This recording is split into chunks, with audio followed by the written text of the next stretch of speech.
Great to have you with us on WPR News. Larry Mealer here, and we're going to start the show today by talking with the author of a book that profiles sports scientists helping athletes move better and avoiding injury. Let's not have the injury. Let's do things that we can do to not have it in the first place. Henry Abbott's our guest. He is the founder of True Hoop. It's a media company focused on the NBA. Previously, he was the leader of ESPN's coverage of the NBA. And he is the author of the book Ballistic, The New Science of Injury-Free Performance. It's published just in May by W.W. Norton. And as we talk with Henry, I hope you'll join in. You want to know how to prevent injury while staying active? Give us a call. The number is 800-642-1234. It's 1-800-642-1234. Or send an email to talk@wpr.org. That's talk@wpr.org. Henry Abbott, welcome to the show. Thanks for joining us today. It's an honor to be here. I used to live in Madison, and I've listened to a lot of WPR. So it's great to be on your show. Well, I'm glad to hear that, and I tell you what, I really enjoyed your book, Ballistic. It is a fascinating read. There's a lot of science involved in it, but you write it in such a way that any of us can understand it, and the stories you tell about the athletes are amazing. You start though.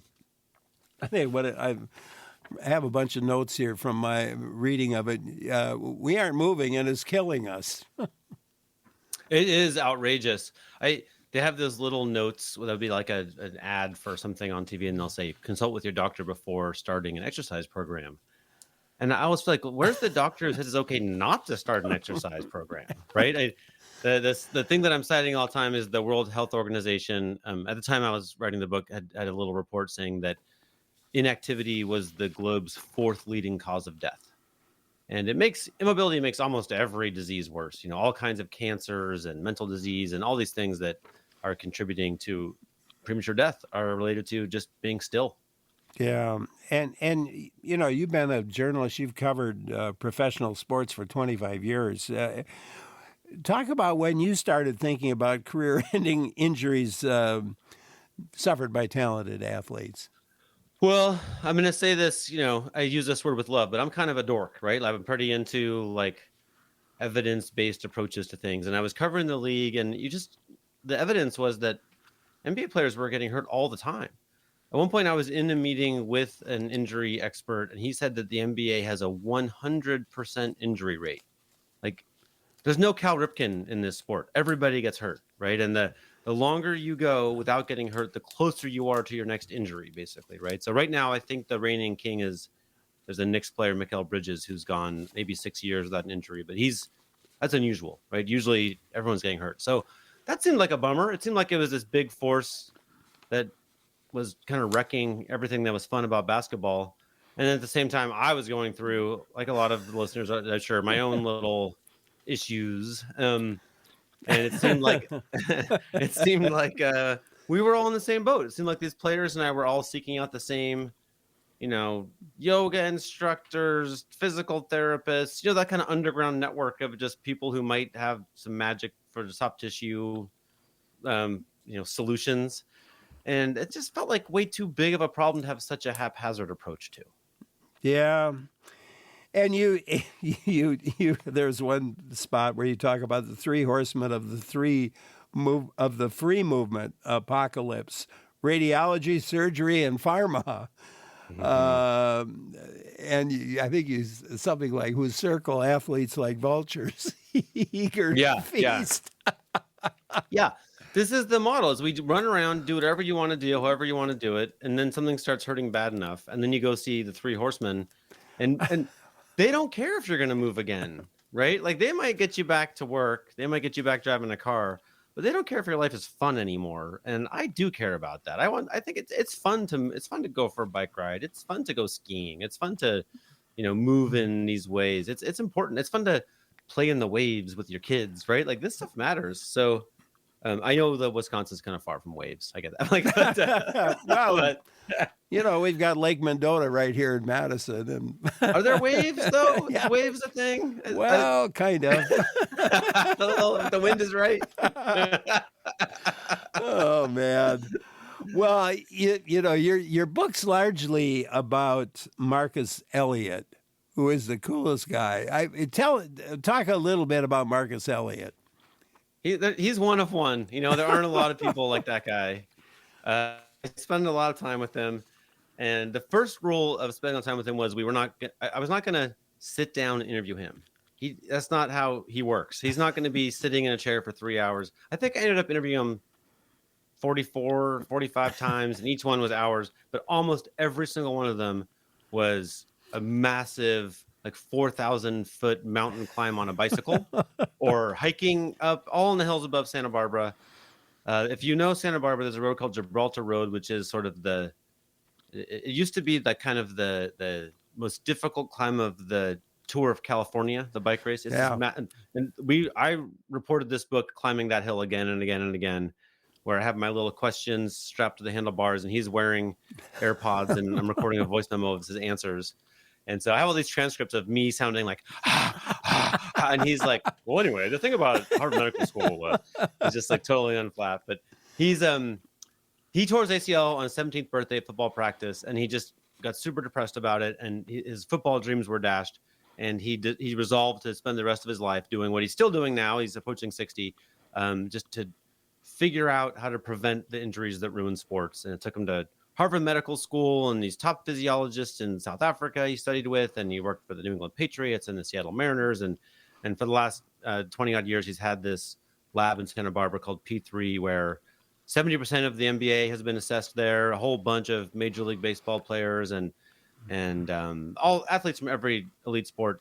And the trick is, rather than just running around and getting hurt, you get 1 million data points of this super detailed movement assessment of, you move around for an hour, exploding right and left and up and down, and all the data goes on the servers. And then they say to you, with the way that you move, Larry, you're at a little bit elevated risk for Achilles tear or lower back pain. And so let's move over a few yards, and it's a full service gym where really smart people are going to train you how to strengthen and add mobility to the things that are causing you elevated injury risk.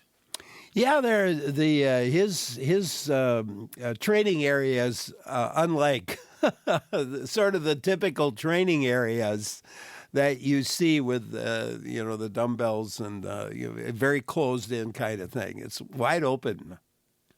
Yeah, when he took over the Mariners training, they had, his line is that you couldn't take a long step in that building. They had so much equipment in there, right? And he's like, sport is about movement, but you couldn't move in there.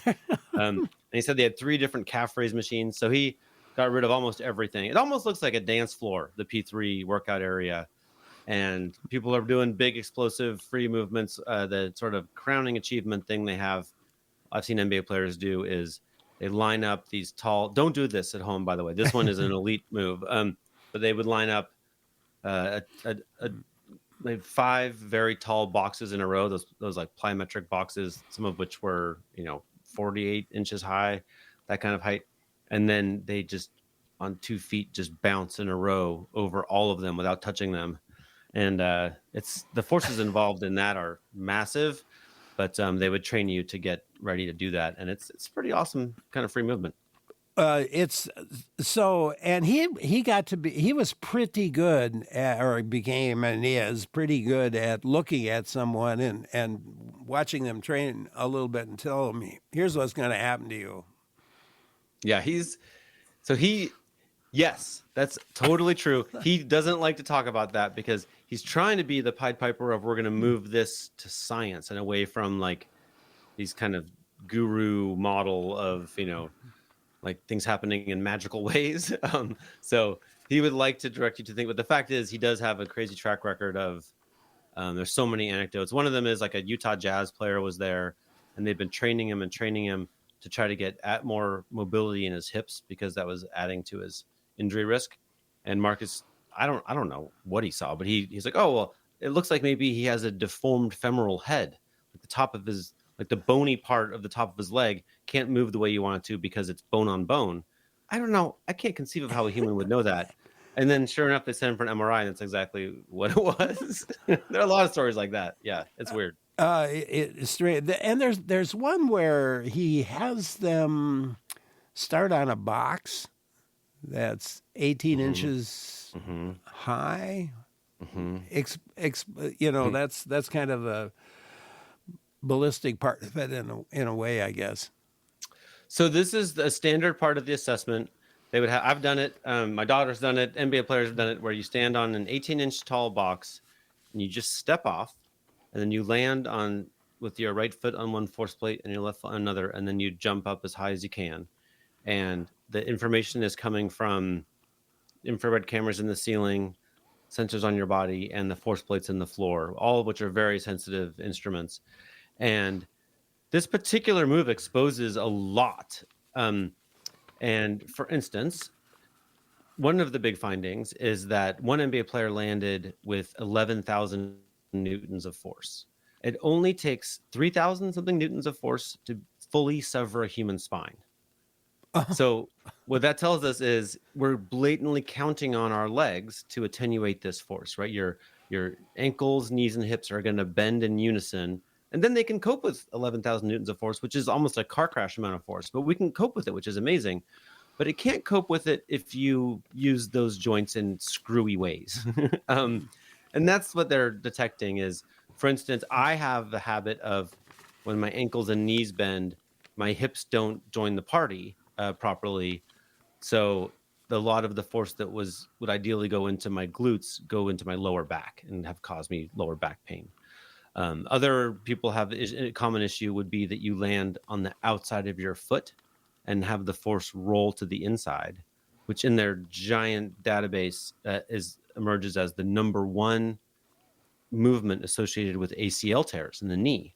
Is this thing that no doctor knows about? Well, one doctor knows about, I guess, where it's from a big data set. There are all sorts of other things. Another thing they really notice is landing toes down is common.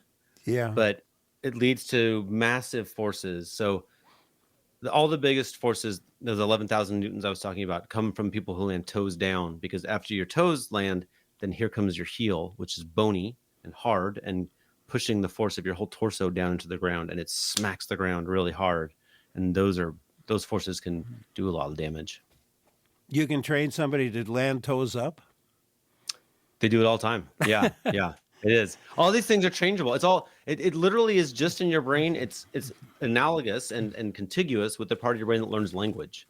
So just as you can learn to speak a little differently or speak another language, you can learn to move a little differently. And just speaking of the brain, you get into the brain, or he gets into the brain a bit, which is sort of our central governor, I think he called it. If you're running, the brain knows how to make you stop. On the one hand, if you're going to the point it's going to kill you, the brain can slow you down. But it also, the brain also, it makes a big difference of how fast you believe you can run. Or how good you feel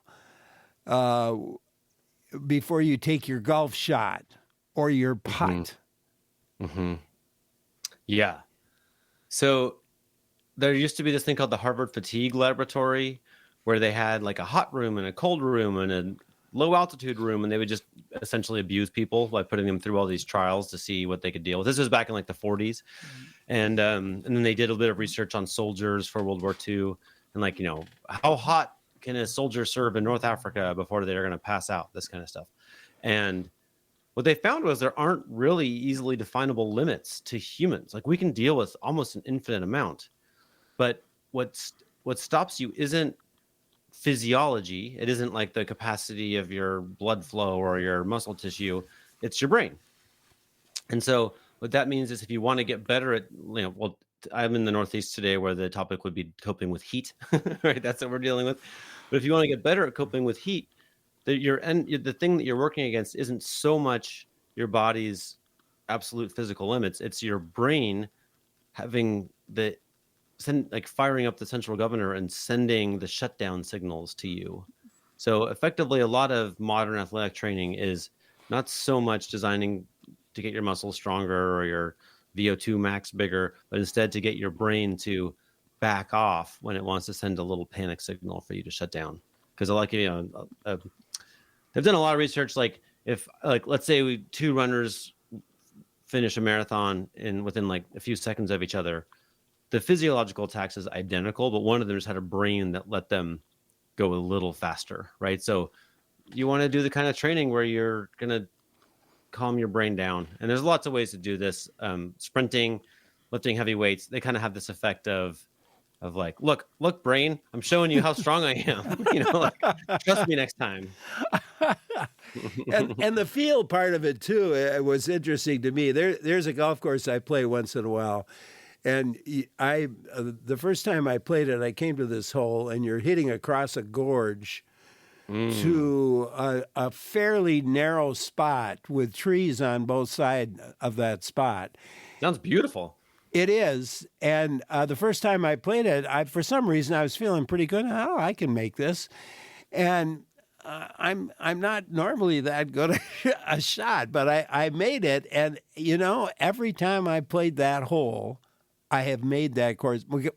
I've made that shot, even though 2 shots later I might be spraying it somewhere, but I know I can make that shot. And I make it. I make it every single time because I just have that feel. I know I can do it. Well, what you're not doing is panicking, right? Right. Like the trick to most of these things is to behave just like, so if there's a gorge, the trick is to behave like there isn't a gorge, right? Like just swing it the way you swing it all the time, right? We don't need special gorge effort. We just need how Larry swings is the way you want to swing it, right? And it's your brain that will freak out sometimes. And so I think this is why they have athletes do things like get in the cryotherapy chamber or in the ice bath or these things that could inspire panic, but where you're actually totally fine, right? And the whole trick is just to be like, you know what? I'm okay. I can handle this. It feels a little uncomfortable. It's a little panicky. There's a gorge. But I got it. I've been doing this my whole life, right? I think that's kind of the message of a lot of this is your body can deal with a lot more than you think it can. Henry Abbott, our guest today, his book, a fascinating book and entertaining as well. It's titled Ballistic, the subtitle, The New Science of Injury-Free Athletic Performance. Questions or comments for him, I hope you'll join in. The number to call, 800-642-1234, or you could email us to talk@WPR.org. I'm Larry Mealer for WPR News. Great to have you along today on WPR News, talking with Henry Abbott about his book, Ballistic, The New Science of Injury-Free Athletic Performance. And again, join in, 800-642-1234, email to talk@WPR.org. Well, Marcus Elliott says baseball is definitely the dumbest sport, and explain why he said that. He gave an interesting talk. True. Things have changed a little. Honestly, they've had more experience with baseball since the book came out, and since I finished writing the book. And so he would like to revise that slightly now to baseball's like coming around. But he has this career of trying to convince people to change their habits, and that's hard to do, right? Including especially people who have jobs. So when he worked for the Mariners, there are people who have jobs to keep the players fit. And Marcus is coming in with all of his data and all of his studies and all of his insight from Harvard Medical School. And he's young and brash, and he wants to change things, right? Because he doesn't like the way it's going. But he ends up with all these, a lot of people who are just super unhappy with his message. There's a particular anecdote of there was a high-paid pitcher who'd had a bunch of injuries, and as Marcus remembers it, that pitcher was with the athletic trainer and doing his third chest workout of the week. So he's just really super working on his chest, which is kind of a macho, old school weightlifting thing to do. And Marcus can see these things that no one else can see, where basically he's like, look, his chest is so overdeveloped that it's pulling on the shoulder that he injured, and it's going to make it worse. And so Marcus is hoping that they'll change his routine to be more varied. And so he, marches over there and says, hey, you guys, I think this is like a little too much chest workout. And then the players, like, basically the player said, I don't like people who try to figure things out. And I think somewhere in there is why he said baseball is the dumbest sport. He calls it a rotational sport. Yeah, that's a fascinating thing. A lot of P3's findings are that rotating is something we should all be practicing more. By that I mean like actually turning your body. And the workouts I do that they assign me have a surprising amount of rotating. And the thing that really blows my mind is, and this is not true in basketball, and it's not true in football, it's not true in soccer, but in baseball, everybody who plays high-level professional baseball played before the age of 12. And Marcus's theory is that if you don't get the neurological development to be a very good rotator, which is biomechanically very complex, a lot of ways it can go wrong or be inefficient, but that's when you're throwing and hitting, you're rotating your core. And his idea is if you don't grow up practicing that, you'll never get good enough to make the majors. Yeah. Well, and the training that was going on, having pitchers, for example, run sprints and so forth. He's Oh no. Yeah, that's a big battle. Yeah. So Marcus was invited to speak at the baseball winter meetings to the athletic trainers of baseball, and his big message. So this is, I mean, he didn't have to do it this way, but he said, hey, who in the room has their players do what they call a flush run? So this is where pitchers will have a big, throw 100 pitches on Tuesday night. And then Wednesday, the tradition of baseball would be you'd send that guy to do like a 3 or 4 or 5 mile run to flush the lactic acid out of his system. So Marcus had them do a show of hands, and everybody raised their hand. And then he explained how stupid they were. And I could go into it more if you want, but the idea is basically it actually makes it worse. And that's how that was kind of his intro to baseball. So you can see why, it wasn't like a match made in heaven.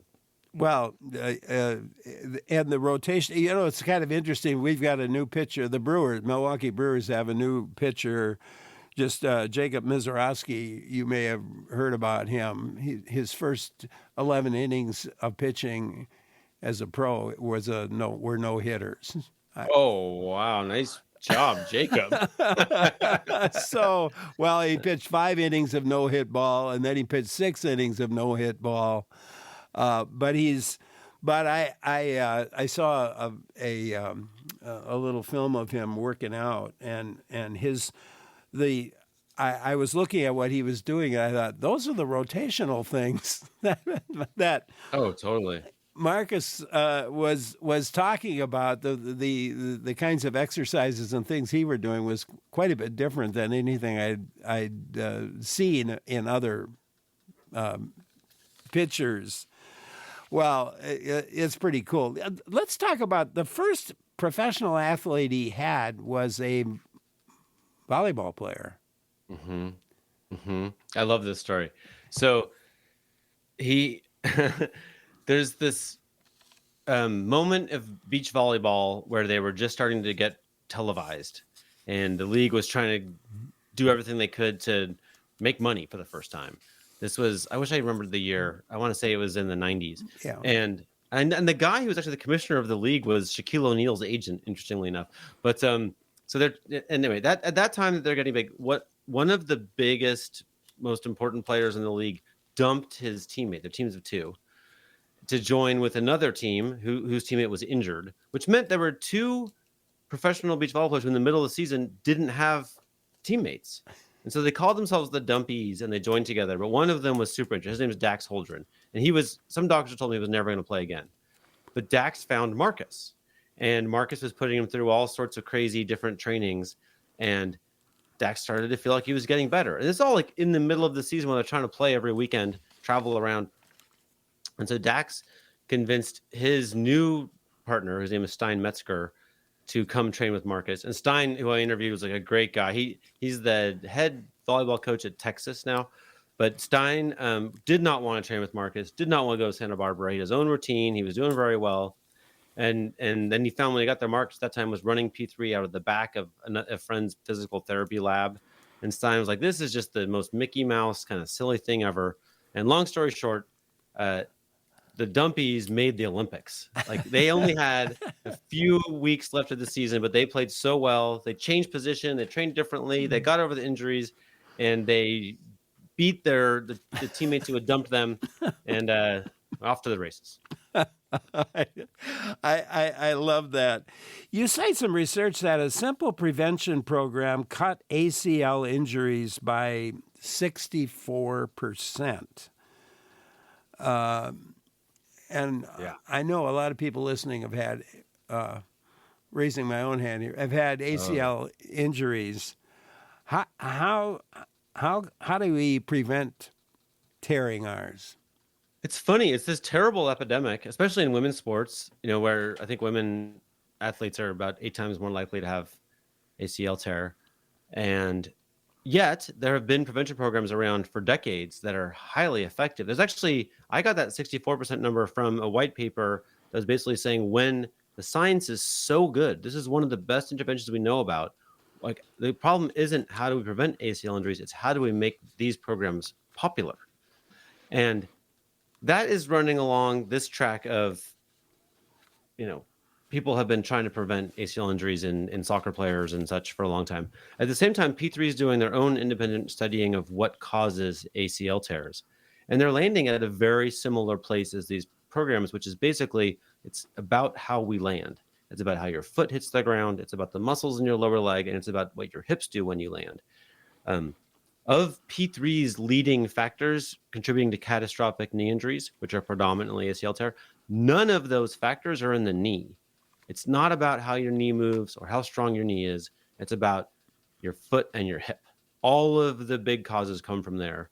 So these programs that exist are essentially teaching people how to land, which ends up solving the problems P3 says are the cause, where you have weak muscles in your lower leg, or you land on the outside of your foot, or your hips don't bend as you land. There's all sorts of different causes of ACL tear. One of the big ones is, this is kind of gross, but your femur, your upper leg bone, some people have their femur rotate as they land, which is like twisting the drumstick off the turkey, right? It tears the ACL by rotating. You can fix that. There are muscles in your hip that you can strengthen that will hold your femur from rotating. Anyway, so these kinds of things are trainable if we train how to land. There are programs that are commonly available. It's somewhat common in women's soccer to do them now, but it probably should be more of us. All of us maybe should do these programs to learn how to land. You talk about players who spend hours stretching and strengthening their core, but it has nothing to do with the core. The cores are typically perfectly strong and flexible. Mm-hmm. Yeah, so this is one of the earliest P3 findings in studying NBA players was that a third of them don't use their hips properly when landing. So the ankles bend, the knees bend, and then the glutes don't bend. And so then you can see, a lot of times they just keep saying like what we do is high school physics. It's super basic. You can see the force that would go into the hips instead just goes up into the lower back. And indeed, once they started digging into the numbers, players who have this habit of not bending their hips when they land are 300% more likely to miss games owing to lower back pain. This, by the way, is also what I do. They call these people blenders. And so this is an absolutely novel discovery of what causes lower back pain. And, our doctors and physical therapists aren't thinking about this, aren't screening for it. And so what happens if you have lower back pain is they generally just try to get you to strengthen and stretch your core. But that's not, if you keep landing like this when you jog or even, walk down the stairs, then you're going to keep putting these forces that should be going into your glutes, into your lower back, and you're going to keep making it worse. So there's this kind of biomechanical cause from your hips for lower back pain that they keep studying it in different populations, and it keeps being the same. It's about a third of people meet this criteria, and you can fix it. Steve in Stoughton has a question for us. Let's go there. Hi, Steve. Hey, good morning, and thank you for the conversation. I'm 67, pretty athletic. I still play soccer. I'm going to be doing a major through hike in September of the John Muir Trail. And I was just thinking, I've already learned a few things from the conversation, which is great. So now I'm going to read the book. But my question is, how does footwear play into injury-free athletic performance? And what kind of technologies are current that help out as far as footwear goes? and you, Henry, you spend some time, a bit of time on footwear. That was kind of a setup. I feel like maybe Steve's like is Steve your friend, Larry? No. Thank you, Steve, for the question.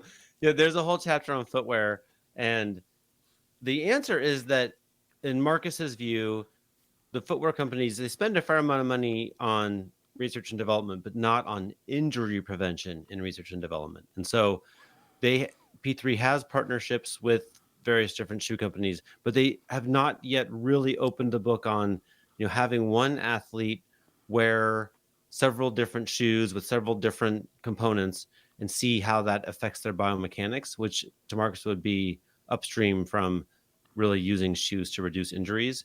And there is a study, there's a lower extremity review research showing that basically athletic shoes have never been shown to reduce injuries. So we're a little bit in the dark on shoes. I think in the meantime, I'll tell you a couple things. One, Marcus is very livid that standard athletic shoes have a 10 millimeter drop from heel to toe. That encourages you to land toes down, which you probably heard me say earlier, increases the forces you impact the ground with because your toes hit and then your heel hits, and it's a bony impact. So we're all different. We have different needs in shoes. Some people might need that kind of support, but I think that one that feels most comfortable to you when you try on lots of shoes in the shoe store, which you can't do when you buy them online, is probably helpful. And mostly I think the idea is that shoes won't save us. The little bit of rubber underneath you is fairly insignificant in cushioning the forces of falling, and really you want to have the musculature of your hip and lower leg be what absorbs most of the forces. You hike the John Muir Trail, which I'm super jealous of. That sounds like they're really fun. Oh, yeah. And you did get into Nike with their carbon plates and so forth for runners, long-distance runners. And yeah, there's a crazy thing. So some athletes, like elite athletes, every elite runner is good and efficient at landing. So if you can take the force of landing, so this is like this kind of crashing down, all the weight of your body is going to free fall into the ground in running. If you have good biomechanics and good musculature, then you can cope with that. And so then a carbon plate shoe, which Marcus maybe kind of invented, they had started a shoe company called Ampla. You can look it up. There's a vivid description in the book of how we got here, but this was before any of the major shoe companies had carbon plates and anything. And Marcus was like, the best athletes use the force of landing. And if you increase the impact, what happens is you stretch the rubber bands of your calves and your quads and your glutes even more. So it springs you even more into the next step. So a carbon plate shoe is great for people who are primarily concerned about being fast and have a body that's ready to land with even harder landings. It's not great for people who aren't ready to cope with landing. So it's a little bit of, you have to know your biomechanics to know if this is good for you or not. And Marcus is kind of, I think unwittingly in some cases, and wittingly, he's been a forerunner of a lot of innovations in shoes. And I think that's kind of continuing, to be honest. But yeah, this carbon plate thing is great if you're good at landing, is the main point. And somebody else wants to know, are the sports medicine principles that Marcus Elliott championed catching on? Yes. Not as fast as he would like, but I mentioned 70% of the NBA has been assessed by P3, and there was a league-wide deal in the NBA to install the kind of assessment equipment that they use at every team, and then have the data go a bunch of places, but including P3, so they can assess. I think the habit has been to keep control. So what happens is a lot of teams have purchased the equipment that P3 has, and they've hired a staffer to run it, but they keep all the data on their own servers. They don't want to share it. Yeah. Downside of that is, you don't know what's dangerous unless you have a huge data set. You need 1,000 NBA players to say, oh, well, when this guy moves, like I mentioned that femoral rotation thing, right? Like how much femoral rotation is okay? Like, well, you have to see over decades who tears their ACL and who doesn't to have an answer to that. So we've had this problem where the teams will have their own private, closely held information on a very small number of players, not enough to even draw conclusions. So it's just coming around now that they'll start to pool all that data. They can anonymize it, and just everyone can start learning what works and what doesn't. Well, this has been a lot of fun. You talked about the secret of aging gracefully right at the end of the book, which I thought, just to conclude here, which is essentially figure out which things are like dunking a basketball, which you probably shouldn't do anymore. Mm-hmm. Mm-hmm. So yeah, Marcus's point is fight like hell for the things that you can keep, that you want to keep, that are important. Like hit top of that list would be hip mobility, hip stability. These are things that we lose with each passing year unless you fight to keep them, right? So you can literally measure how much range of motion you have in your hips, or how stable your hips are with the, basically how strong they are. So you want to fight like hell for those things, which you can do. But he has a story of like some super wealthy client who's in the 60s and proudly hammer dunking. And he's like, look, your body doesn't, there's so many parts of your body that could break every time you land from that dunk. Let that one go, right? You want to be graceful in giving that up, right? But we all have different things that are important to us. I want to play with my grandkids. I don't have grandkids yet, but this is a goal for me, right? So I'm fighting for those things. Maybe you want to fight for, golfing, right? But I think you want to figure out what you are fighting for, and just let the hammer dunking, we don't have to have that one. Yeah. Marcus, or Henry, I should say, Marcus. Henry, I should say, it's been great talking with you today. I hope we have a chance to do this again. I loved your book, and thank you. I hope you sell a lot of copies. Thank you very much. Thank you. I can tell you read it really carefully. Thank you so much. That means a lot. Henry Abbott, our guest, his book, Ballistic, The New Science of Injury-Free Athletic Performance. It was great to have him with us, and I hope I get a chance to talk with him again. It was a lot of fun. Coming up, we're going to be talking about a bioblitz. You know what a bioblitz is? You're going to hear about that in just a couple of minutes. I'm Larry Mealer.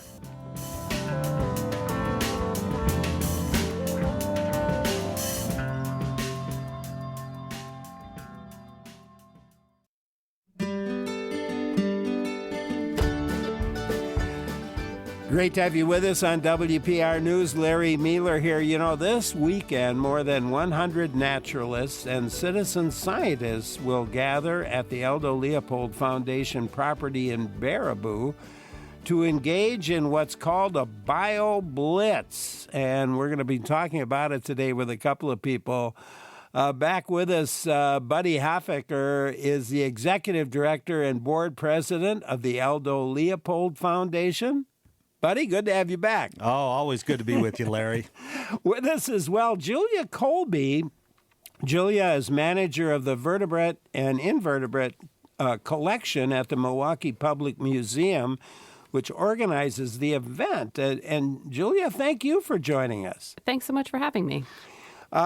Just to mention, at 12:30, we're going to be talking about a series of events highlighting the resilience of organic crops. We'll talk with Aaron Silva, program leader for the Organic Grain Resource and Information Network, hosting those events.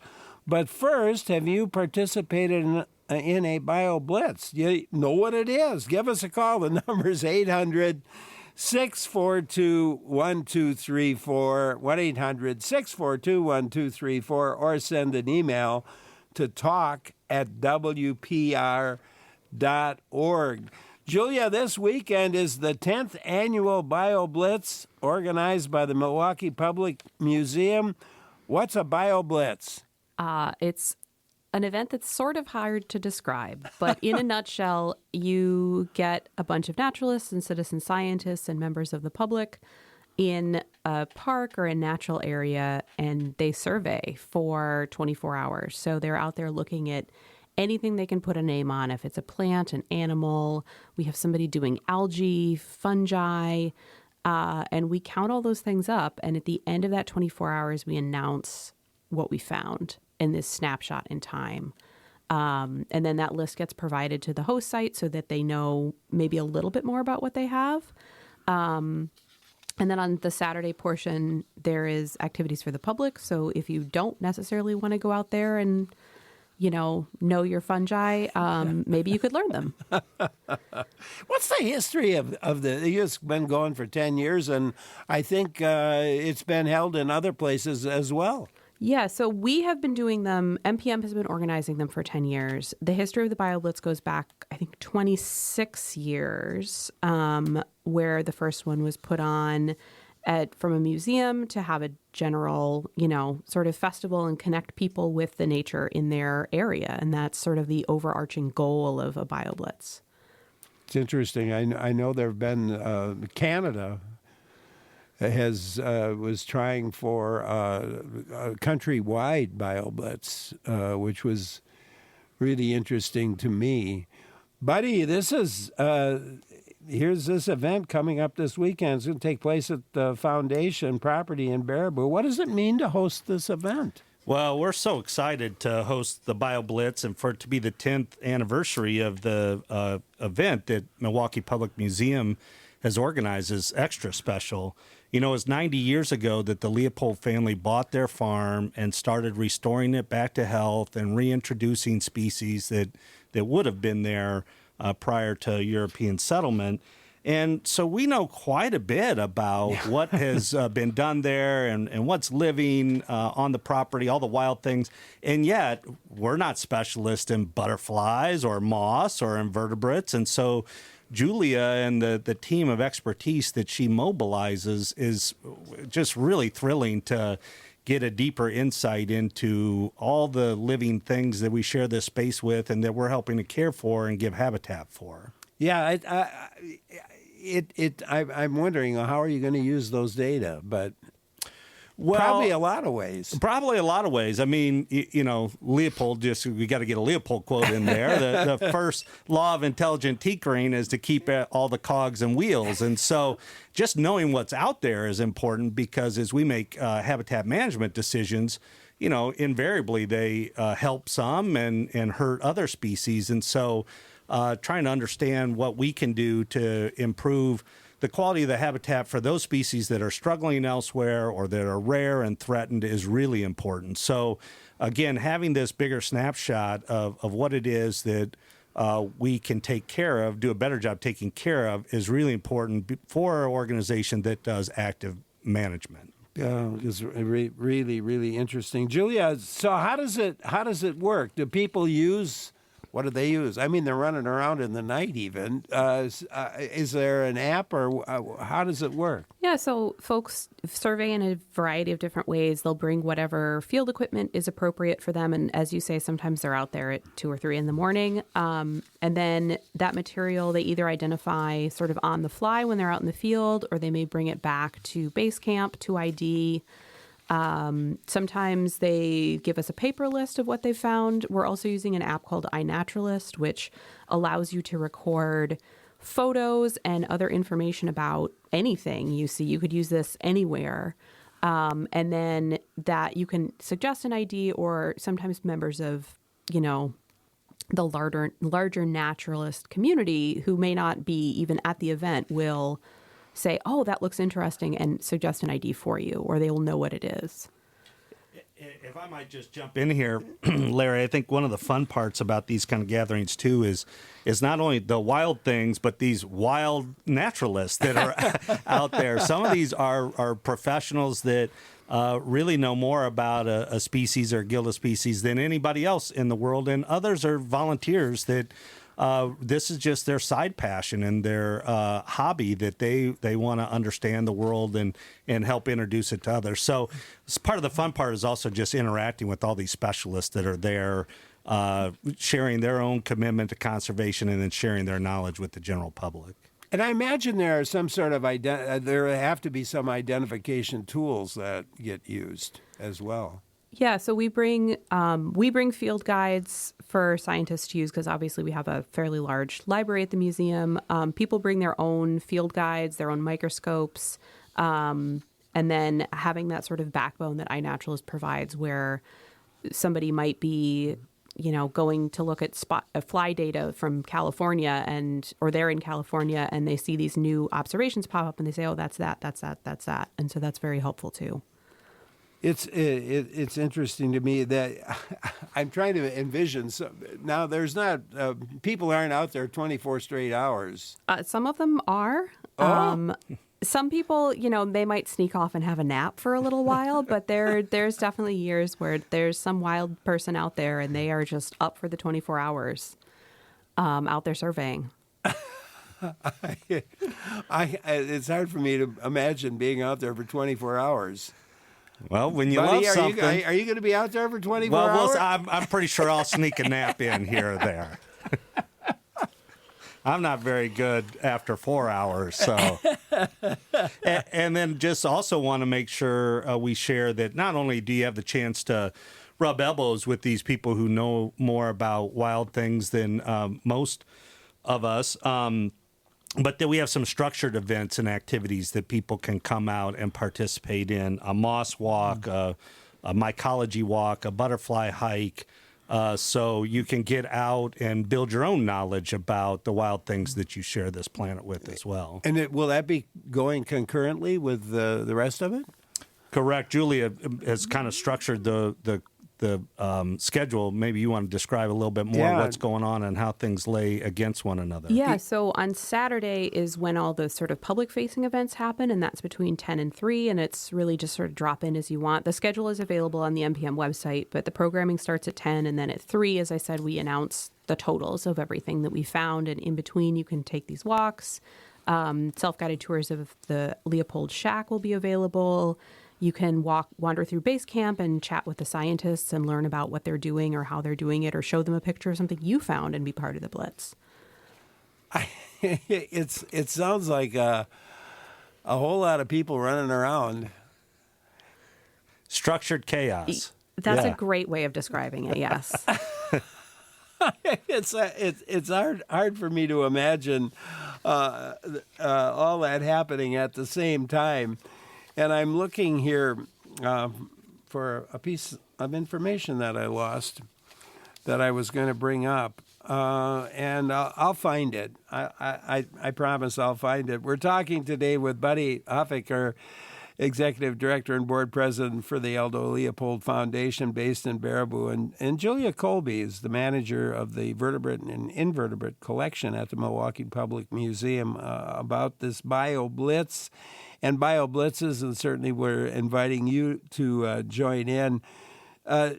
Julia, you could talk a little bit about how the Public Museum got involved in this in the first place, and what's the background of it. And you know what? I think we're going to save that.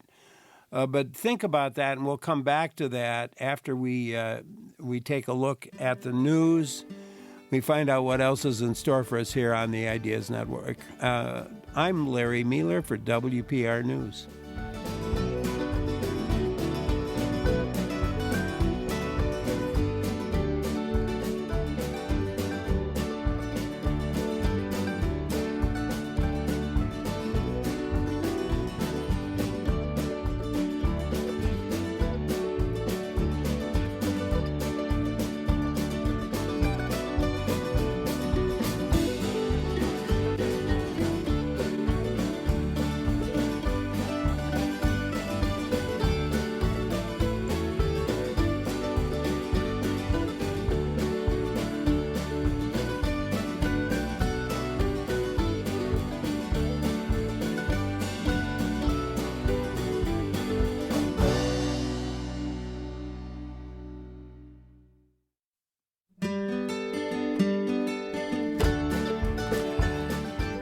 Thanks for joining in today on WPR News. Larry Mealer here. This coming weekend, scientists and interested citizens will have 24 hours to identify every plant and animal species in the Aldo Leopold Foundation property in Baraboo, which I think is for about 4,000 acres. And we're talking about that event and some other things as well with our two guests, Buddy Huffaker, Executive Director and Board President for the Aldo Leopold Foundation, and Julia Colby, Manager of the Vertebrate and Invertebrate Collection at the Milwaukee Public Museum, which organizes the event. And they're here until 12:30 to answer your questions, and then we'll talk with Aaron Silva, Program Leader for Organic Grain Resource and Information Network, about a series of upcoming events about organic farming. Questions for our guests for now, give us a call. The number's 800-642-1234, or you could email us. The email address, talk@wpr.org. Julia, when we broke for news, we were talking a little bit about the Milwaukee Public Museum. What's the background on this, and talk about the museum a bit? Yeah, so as we talked about earlier, the first bioblitz was about 26 years ago, and that was in D.C., and our president and CEO helped organize that when she was at a different institution. And 10 years ago, we were looking for some outreach opportunities that would involve all parts of the museum and would allow us to connect both to scientists in the community, connect them to each other, and connect to the public. And a bioblitz was sort of the natural thing for us to do. And we have, we've done one every year since, except for 2020. And every year it grows and grows, and we meet new folks and we get new audiences to come in. And it's just a really fun event. Yeah, I was thinking on June 7th, the UW-Madison Lakeshore Nature Preserve held a bioblitz to study the biodiversity of 300-acre natural area on campus. How do you feel seeing similar events held in other places? I love it. I think that this is a great way to sort of, again, mobilize all of those scientists who, most of them got into this because they love going out there and poking around at stuff and putting names on things and learning about the world that surrounds them. And so when you say, hey, if you want to come do this, I'll give you, we've got food. They're like, okay, sign me up. And so I love seeing seeing this event happen in other places because it's just such a great way to connect people. As you think about the past and the events you've been involved in, can you think of some striking findings or just interesting findings that have happened that maybe people weren't aware, were going to happen? Yeah, I mean, every year we find something that's significant in some way. So maybe the property didn't know that it was there in a good way or a bad way. We found things like, sort of special plants, state endangered plants or whatever that the property had no idea that they had. We found things like invasive species that the property didn't know that they had, and that helps them, manage that situation, either by encouraging that habitat or by helping to remediate that invasive species. We find new state records all the time. We find, again, state endangered, threatened species, sometimes federally endangered species, or federally listed species, I should say. And so every year we find something new. And I would say, depending on the size of the property, we can expect to see 1,000 or more species at an event like this. Wow. In 24 hours. And that is, again, it's a very narrow snapshot in time. So surely there is more than 1,000 things out there, but that is what we see in that 24-hour period. Mm-hmm. Someone else is wondering, is this a competitive event in any way? It does sometimes get competitive in a very collegial way. The plant folks, the botanists, and the insect people have this long-going war about who's going to put up the most species every year. Who's going to, it's mostly about the species number for them, but it is in a very, very fun way, competitive, yeah. Julie, Buddy, the you're Leopold smart. Foundation can offer a little incentive to, We'll put up a prize for whatever group comes up with the most number of species. They will take you up on it, I promise.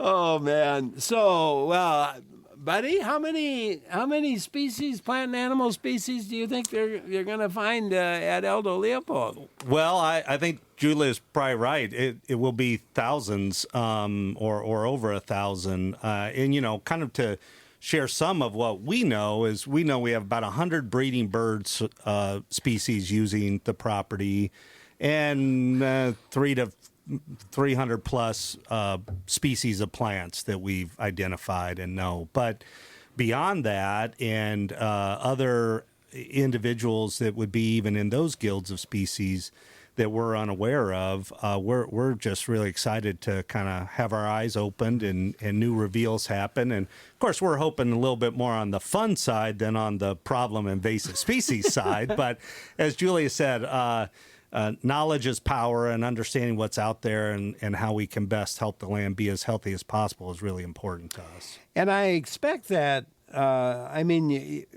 your own survey work is probably limited compared to what you're going to find with this biodiversity. Yeah, absolutely. Again, we've invested a little bit in having some knowledge and expertise on staff around plants and birds, primarily grassland birds, because those are the species that we feel our habitat can help the best. But on the invertebrates and in the pollinator realm, that's really just knowledge we don't have on our team. And so, again, to Julia's point, knowing what's out there and kind of where they are can really help us continue to build our own knowledge and then ensure that the habitat is as healthy as possible. Yeah, that makes good sense. Maybe you can talk a little bit more about the foundation itself and the property itself for those who aren't familiar with it. You got a lot of acreage there. Yeah, so again, I mentioned at the beginning of the program that 90 years ago, the Leopold family purchased this little farm outside of Baraboo, Wisconsin, on the Wisconsin River, and it was worn out farm. They began to restore it to health.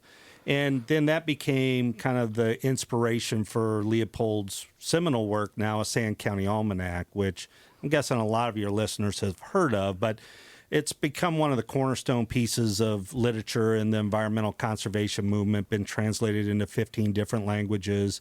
And so we still own and manage the farm that is a National Historic Landmark now. And then we also are the executor of Leopold's literary estate, so we help bring the book out in new packages and new language and new formats, make sure his idea of a land ethic, which he articulated in that book, remains vital and relevant. And that is basically that we're all in this together. We're all part of the land community. And for people to be healthy, the land has to be healthy.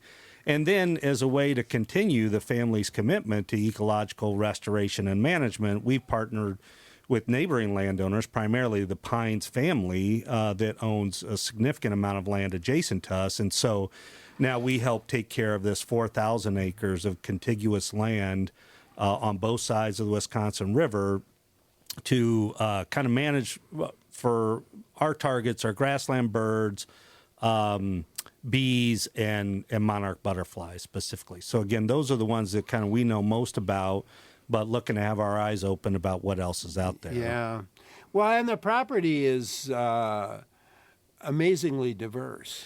It is. We sit in this kind of part of Wisconsin where you have a lot of natural divisions that kind of collided, literally and figuratively, with where the glacier, the last extent of the last glaciation, and then where the Wisconsin River came through, and Glacier Lake, Wisconsin was drained. You have the Baraboo Hills and the Quartzsite Mountain Range not far from us. And so Sauk County is kind of, which is the county that the farm is in, holds 50% of all the state's plant and animal species. So we sit in this kind of hot spot for biodiversity. And again, that's why we know it's a diverse area, but better understanding exactly what that diversity is and knowing what's there that we're stewards of is really important. Yeah, I would think. And Julia, how did the selection process go for this anyway? I'm wondering how you landed on. I can see why you'd want to land on the Leopold Center, but Talk about that. Yeah, so we select sites in a variety of ways. Often the site approaches us and says, hey, we're really interested. And so we'll have a meeting to make sure that everybody's, goals and expectations line up. But we are interested in sites that are super diverse and like Aldo Leopold, somewhat rural. But we're also interested in sites that are, urban parks. We did Grant Park a couple years ago, a couple parks in Waukesha, because you can find, nature is everywhere. It's not just in some far-flung area or some rainforest halfway across the globe. Like, diversity is in your own backyard, and it just helps us sort of drive that message home, I think. Yeah. I was thinking about Milwaukee. I mean, it in and of itself, the amount of parkland and natural areas. I mean, you think about Milwaukee, most people, I think, think about, well, maybe they think about the Brewers or maybe they think about the downtown area, but you have a lot there that you can that you could study. Yeah, there's a lot of parkland. A lot of it has had pretty extensive restoration or ecological work done on it. And this not only helps highlight work like that, like at Leopold, there's a lot of prairie restoration, and so we can talk about that, but it also helps sort of evaluate how those things have done and are doing depending on what we find in various places.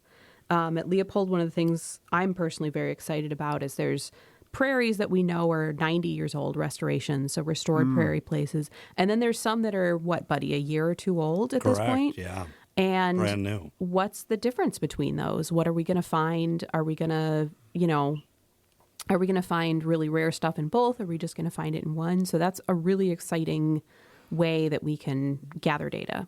So it gets pinpointed then. Any finding. Yes. As to location. Yeah. So we are doing a lot. We're trying to be very careful about that this year because there are these distinctly different restoration zones on the property. So scientists will hand us the list that says, I was in zone 1 or zone 5 when I found this. If they're using the program iNaturalist, that auto adds GPS, and so that they can map it out that way. Oh, that's nice. And so these zones, will help us track where these different species were located and identified. But also for us, we know, well, where did we burn last year, or how long? It's been 5 years since this zone was burned. And so that's the other thing that informs our management moving forward is not only just what's there, maybe because of how old or diverse the habitat is, but also the historic management that has occurred on that zone. I think that's pretty interesting because you do have sort of time zones. I was thinking, it'd be fun to be able to go back to an area, Julia, at some point and say, okay, we're going to do this again here. And what are the differences? And in the case of the foundation, you have sort of time differences in terms of the property itself. Yeah. So in terms of like when it was last burned is a big one, or when it was restored. And in 10 years, it would be fascinating to go back to those very recent prairies and see what they're doing. And that, again, we'll have this now rich data set. And so where we find interesting insights or questions, whether we'll be able to recruit Julia and NPM to come back to do a full bioblitz, don't know. But we could engage scientists and specialists to kind of look a little further and deeper into one area or species and why was there or not there based on all this contextual information. I'm thinking you could target then, too, if there's something you find that you didn't know was there. Right. And you want it to be there, and maybe more of it to be there. Correct. Yeah. You can target it that way. Somebody else is wondering can members of the public get involved in the BioBlitz this weekend, or can they? I think they can show up. Yeah, so definitely 10 to 3, we will be there. And if you are an iNaturalist user, anybody can join the expedition. We'll have QR codes on site. And as long as you're within the bounds of, the survey area that we've set up before 3 o'clock, start snapping away. That's pretty cool. So So there's there can be some overlap from the sound of it in terms of what gets cited. Yes. Yeah. So we definitely have to, there's a step there where at like 2:30, we are frantically going through everybody's lists and, okay, so-and-so saw this and so-and-so also saw this. So make sure it's recorded once and not twice. And then we do go back and data check the list after because it's a little chaotic at the end. But yeah, there's definitely overlap where multiple lists will come in with the same thing, but then you always find that one unique thing on the list and nobody else saw it. Have you? And does that happen pretty often? Oh yeah, like they will come in, oh, I just saw whatever, and then everybody else goes out to look for it, and maybe they get lucky, maybe they don't. But sometimes you just have to be in the right place at the right time. Is there a little hooping and hollering going on? Oh yeah. Oh, I love that. Oh man. By the way, I did want to mention, and I should have mentioned this earlier, but I couldn't find my notes on it. But there is, on a different topic here, tomorrow we have a one-day member drive ourselves, and I did want to point that out. It's a one-day drive, and it works when we get an early start, works best. So as you're listening in today, you can help us meet the goal of 1,200 donations. We're moving along. We haven't made it yet, but we need to make 1,200 donations by the 26th of June. So when you give a donation now, WPR programs will receive an extra $12,000 from a group of generous members. So you can join in now with your gift at wpr.org/donate. That really help us out. Go to wpr.org/donate and make a contribution now, and that's going to help us out here at WPR. Love that. I'm wondering about the costs of all. Let's go back to the event. Is it an expensive thing to put on, Julia? Yeah, there's definitely costs associated. We have to get a tent. We have to get all of our staff out there. We're feeding people. There's T-shirts and all these consumables. It's supported by very generous donors. This year we have the Aldo Foundation. PPG is donating, and then David and Marguerite Harvey. I've been longtime supporters of this event. And so that allows us to put this on for free, to provide programming for free. And then if there's things that the site needs subsidized, like parking or whatever, we can do that as well. Yeah, and Buddy, on your end, what about it? No particular special investment, kind of just part of our ongoing operations. So our staff team that is supporting the scientists, getting out to the field and kind of helping refine where they're at. But it's just a great opportunity for us to get new knowledge, but also new faces out to the Leopold Center that have never been there but are motivated to come out to participate or to learn about what's being found. And, I just put a quick plug in for all your listeners to support the Leopold Foundation, Milwaukee Public Museum, and Wisconsin Public Radio. Our communities are not strong and resilient without your support. And this is a great kind of triangulation of interest and expertise right here on the radio right now. Yeah, absolutely. And I imagine even the experts, they're probably doing this on their own time, a lot of them. Yeah, they, this is, sometimes it's work for them, but often it's, they're coming on a day off. And we have the advantage, as I said earlier, that they love doing this stuff, and we give them a chance to, really. Yeah, and I want to give you guys a chance to talk a little bit more about some other things, too, that, I mean, the foundation always has a lot going on, but you talk about some of the things that are coming up that people might also be interested in. Well, obviously, if you can't join us this weekend, you can still come out pretty much any day through the end of October to see the historic Leopold Shack and Farm, visit the Leopold Center. We also have virtual programming called Land Ethic Live that's once a month. Next month, our guest is Dick Cates. Many people in southern Wisconsin will know him. He and his family have written a book about their journey to implement the land ethic on their farm from a sustainable agriculture perspective.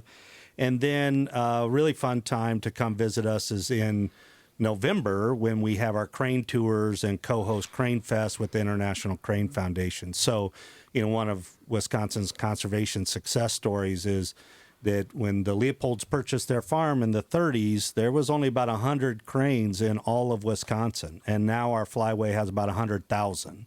And we have about 15,000 of them come to roost every night right behind the shack in the Wisconsin River. And so it's just a great wildlife spectacle. So this weekend we will find some really small things that you can only see under a microscope, but anybody can come out and see sandhill cranes land right in front of them in November. Yeah, I'm sure that'll be a very quiet event. Talk about hooping and hollering. Oh, man. Julia, what about the museum? So in addition to the BioBlitz, in Baraboo, because Baraboo is a distance from the museum, we are doing BioBlitz-related programming at the museum with our educators on site, and that's on Saturday. And then upcoming, we have the Dinosaur Days of Summer next month, which is July 7th to the 25th. So that's 3 weeks of all the dinosaur programming that you could ever want, I think. Should be very good. And then we have ongoing things like member appreciation, special events, tours like Secrets of the Museum that are included with admission. I haven't visited the museum in a couple of years, so I got to get back over there. Yeah, now's the time. We are gearing up for this move. So Yeah, for sure. Well, I tell you what, it's been a pleasure talking with both of you today. And so what's the time, just as we conclude here, when should people come out this weekend, buddy? Saturday from 10 to 3. And again, there's a full schedule on the Milwaukee Public Museum website if you want to take a hike or a workshop. But 10 to 3 is open to the public. And it's this is a free event. Free. Yep. Yeah. Come, learn. Come, listen, learn. Laugh. The price is right. Yeah. That's for sure. Well, I tell you what, I know it's going to be a lot of fun. Thank you both very much for taking time to talk with us about it. Appreciate it. And hopefully we'll have a chance to do it again. Thank you. Thank you. Thank you.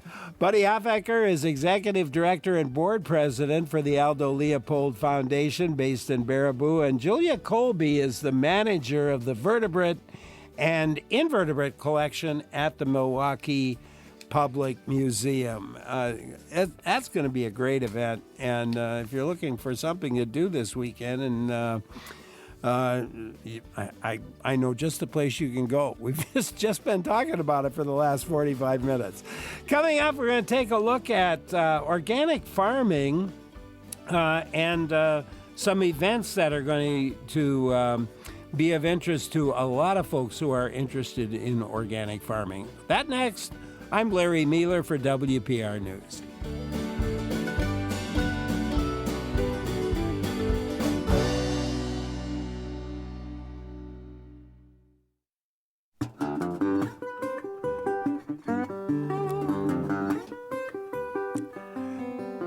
Thanks for joining us today on WPR News. Larry Mealer here, turning our attention to organic farming. You know, organic farmers are always looking for ways to grow local demand for their crops.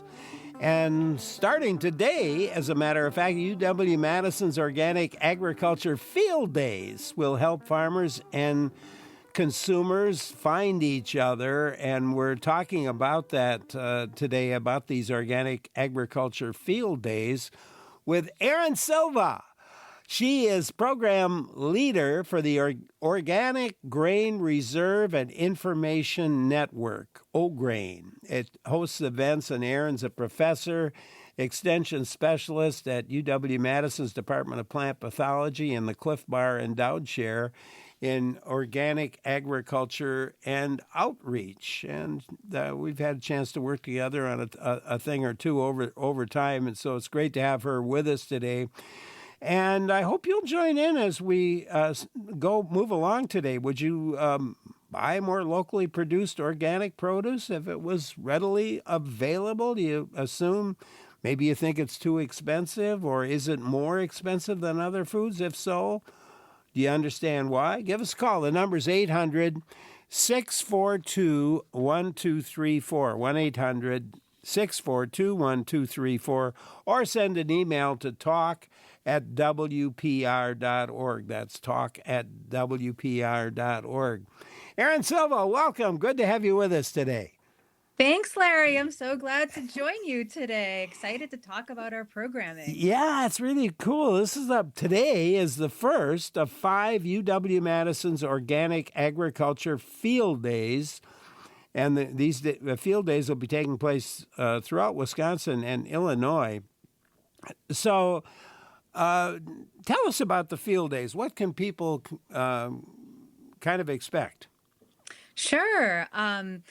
So the field days are focused on organic grain production. UW-Madison has extensive programming to support organic farming throughout Wisconsin. And there's a good reason why we do that. Wisconsin has long been a leader in organic agriculture. Behind California, we have the second highest number of organic farms out of any state in the nation, which is quite an accomplishment. So organic farming is a big part of our agricultural landscape. And organic farming supports a lot of smaller family farms that do supply into local markets. So it's a big part of our rural economies. It's a big supporter of keeping farms in family businesses and keeping people in farming. So UW-Madison has been committed to supporting organic farming and helping those farmers be able to be successful in organic farming, and again, having that translate into economic security, not only for the family, but for our rural economies, which we really want to continue to see thriving throughout the state.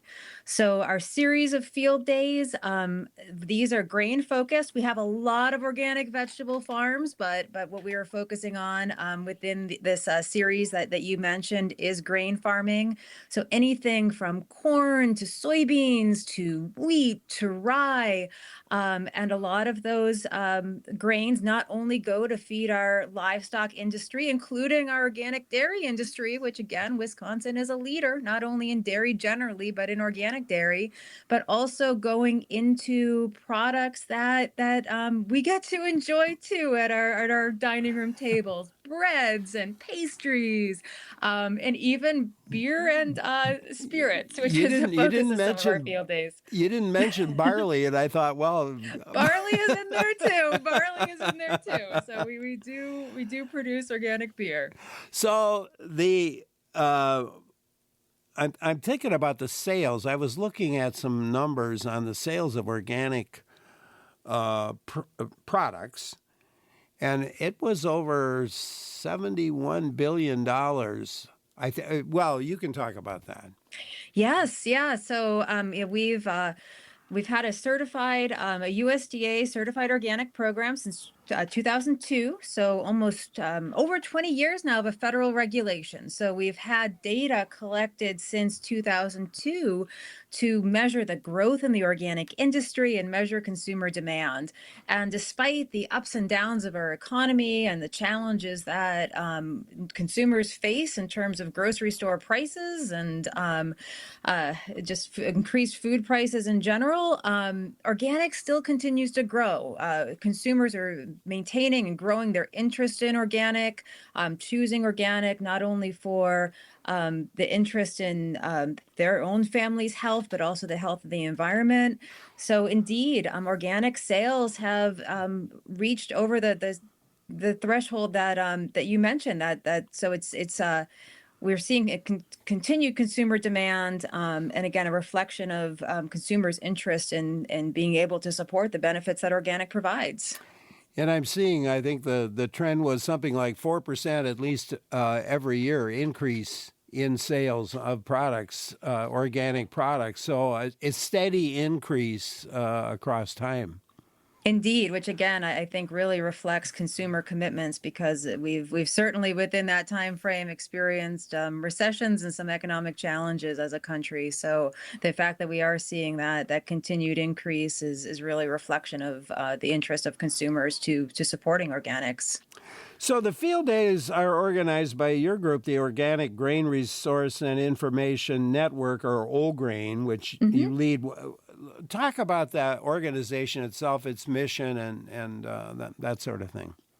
Yes. So, as well as being a professor in the College of Ag and Life Sciences, I'm also supported by the Division of Extension. So, the O-Grain program is an extension program. UW Extension has have been helping farmers for over a century now, and O-Grain is continuing that mission of supporting our farmers throughout the state.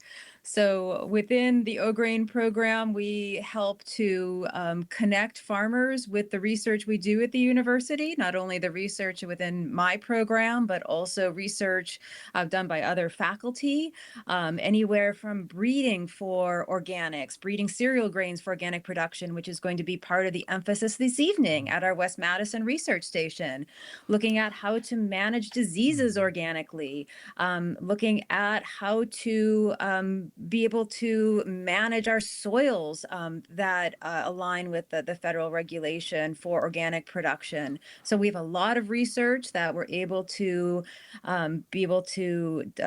communicate through our O-Grain programming. And we also are a way for farmers to connect and build community. Farmers learn a lot from other farmers. Farmers are experts in their own right and generate so much information and data from their years of experience farming.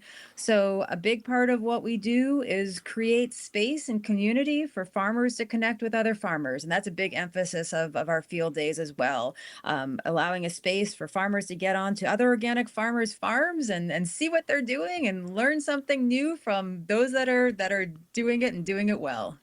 You know, the focus this year, I kind of like the focus. It's resilience and diversification. Mm-hmm. How are these important issues for organic farmers? Yeah, I mean, I think as we reflect over our past several springs, we've swung from having droughts to having excessive rains to having cool temperatures. So there's a lot of uncertainty in terms of the weather that we can expect from year to year.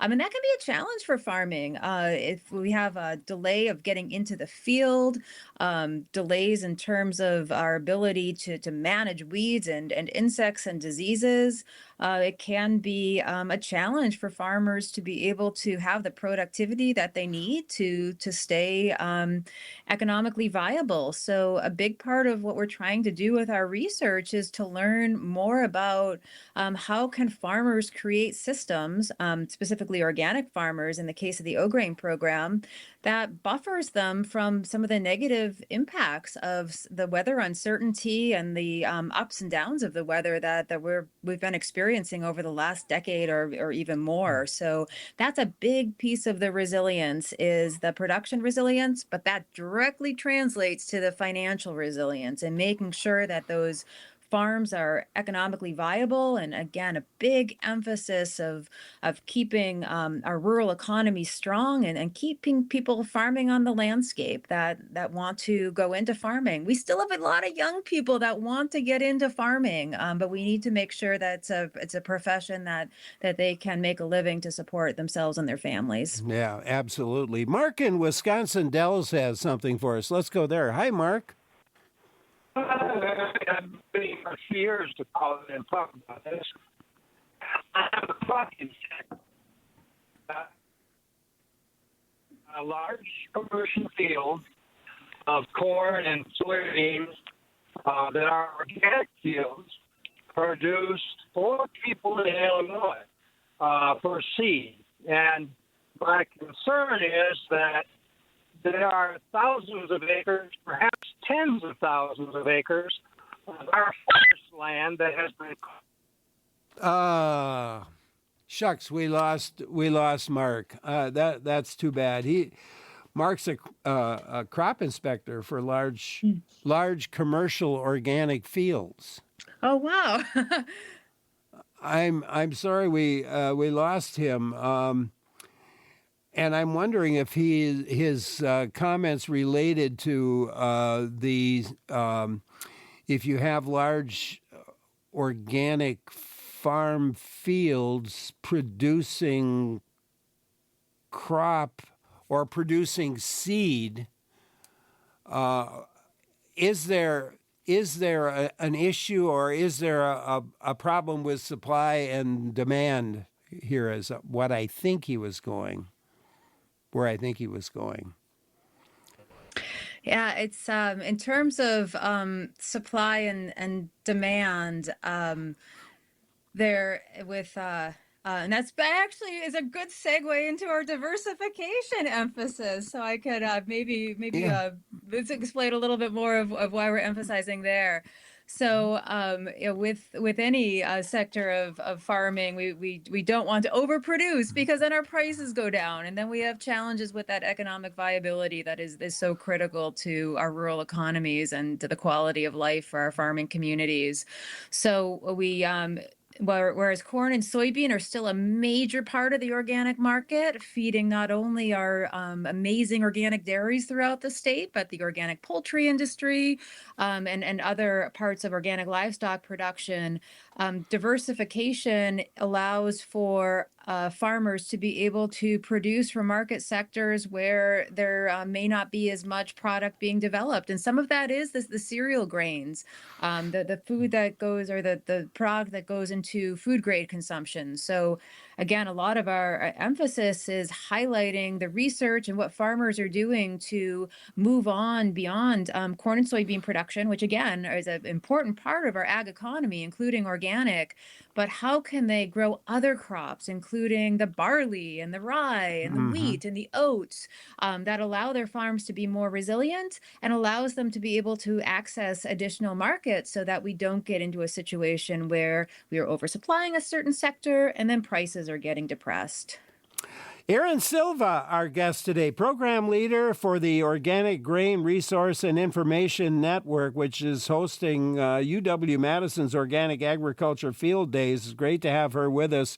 Questions for her or comments, I hope you'll join in. The number's 800-642-1234, or you could email to talk@wpr.org.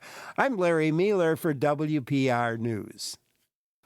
Great to have you along today as we take a look at what's going on in organic farming today, and specifically with our Organic Grain Resource and Information Network, which hosts the UW-Madison's Organic Agriculture Field Days. Erin Silva, our guest today. It's great to have her with us. And again, you can join us at 800-642-1234, email to talk@wpr.org. Mark in the Dells did call back. He said there are tens of thousands of acres of Wisconsin forest that's been converted for growing of organic crops. He's concerned too much of that is happening and is worried that production is low with these crops, not worth the environmental costs from the loss of the forest. I'm not aware of that dynamic happening. I don't want to. I definitely like to learn more, but a lot of the farms that I'm aware of that are transitioning. They've either been organic for decades and often transition because of a family illness. A lot of our farms in Wisconsin have been farming for generations, and as sometimes there's a grandfather or a father that has been farming and is passed away from cancer, and family members are concerned, and they're looking for different ways of farming that might not expose family members to chemicals. Some are transitioning part of their fields or all of their land to organic because of market opportunities and the price premiums that tend to come with organic products, and looking at creating more opportunities for the next generation, and often multiple family members from the next generation. Sometimes we see farms that have cousins and brothers and sisters, all wanting to continue on the land, and organic offers an opportunity for those multiple generations to maintain farming, which again translates into more vibrant rural communities. So I'm not aware of the dynamic of land being cleared to go into organic production, but again, farmers that are either expanding their organic operations that have been farming for decades or transitioning their land to provide additional opportunities or looking at a different way of farming. Ed in McFarland will give you a chance to join in. Hi, Ed. Hello. Yeah, my question is on, I don't know if I'm pronouncing this right, but Kernza wheat variety. If you could talk about pluses and minuses of it using it as a grain to bake with or utilize however else. I'm familiar with being able to bake with it. And then does it have a possibility of ever becoming commercially economically viable? Yeah, those are great questions, and yeah, definitely are in the know about some up and coming farming innovations to be aware of Kernza. So Kernza is the commercial name for intermediate wheatgrass. So a lot of the cereal grains that we produce for our food production, including wheat and oats, they're annual crops. So they get planted every year and they get harvested and they get planted again. So typically there needs to be some soil disturbance that's done or there needs to be additional management to be able to plant that crop again every year. And that can cause some challenges to the sustainability and the environmental consequences of our farming systems, not only organic, but conventional as well. So the addition of perennial crops that grow multiple years, and they stay on the soil, they put down deep root systems. They are so important for our food production systems, including our dairy systems, to maintain our soil and our waterways that are so important for, especially Wisconsin, that really values our recreation and values our beautiful natural areas.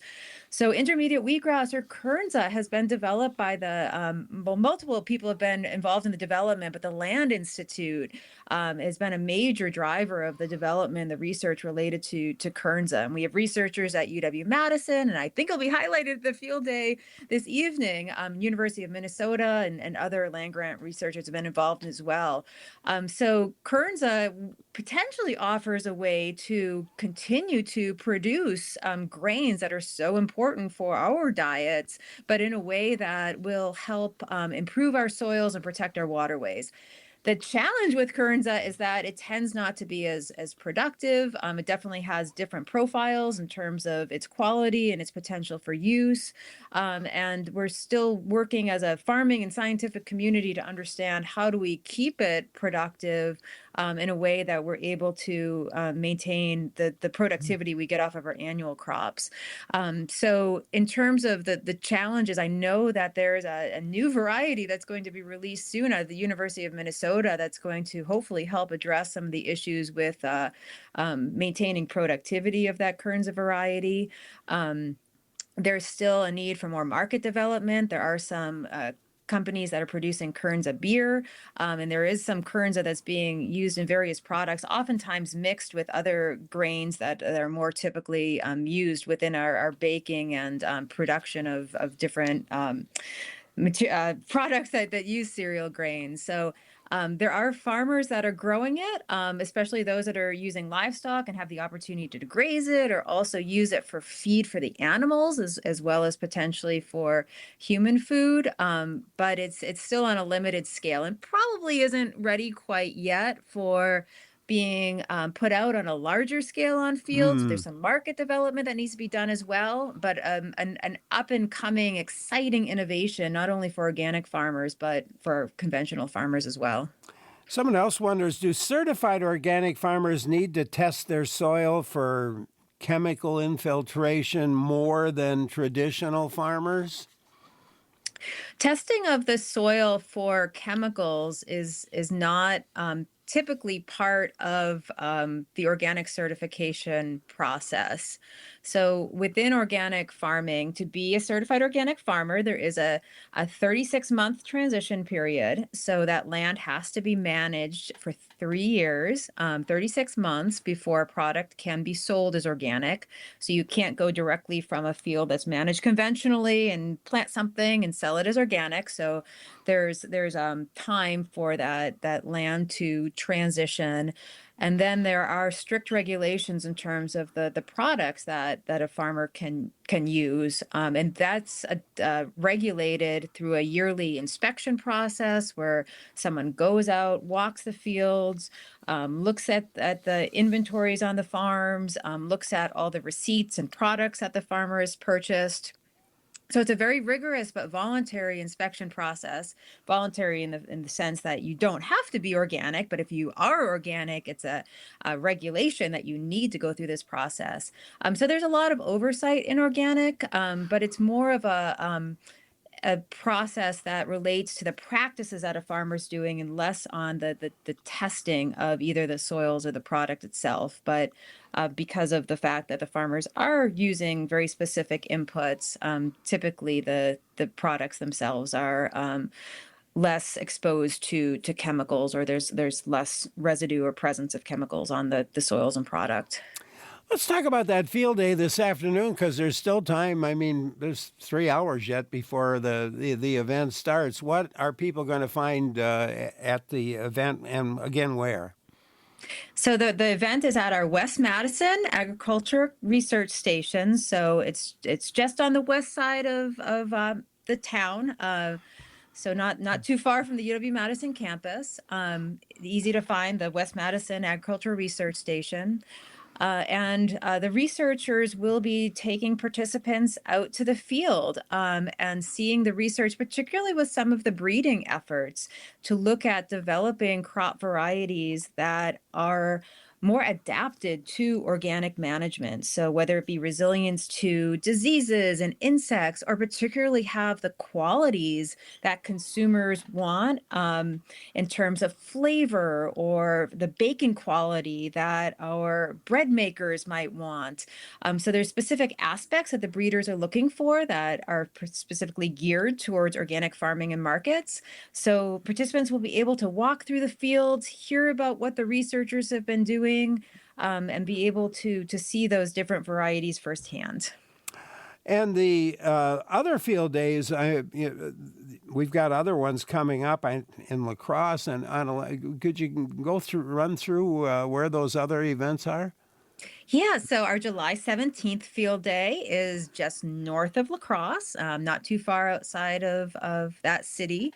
And that is on the McHugh farm. And the McHughs have been extremely innovative in their production practices. They have a fantastic composting operation that helps improve their soils.